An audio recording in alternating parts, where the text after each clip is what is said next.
Hi and welcome to this short tutorial. In this video I will show you how to pin a post on the Instagram. So if you want to pin any of your posts from your profile on the Instagram, watch this video till the end and you have to follow the same procedure. And if this video really helps you, do subscribe to my channel. So first step is that you have to open your Play Store and you have to search for the Instagram right here. Once you will search for it, here you will see update button. Simply you have to click on the update button. So once you will update it, simply go back and open your Instagram and log into your account.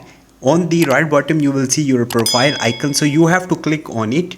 Once you will click on it, here you will see all of your profile posts. You have to select the one post you want to pin on your Instagram profile. So I have already one post right here. Simply you have to click on this post and you have to click on the three dot icon on the right top, and here you will see multiple options. Also you will see pin to your profile, so simply you have to click on it.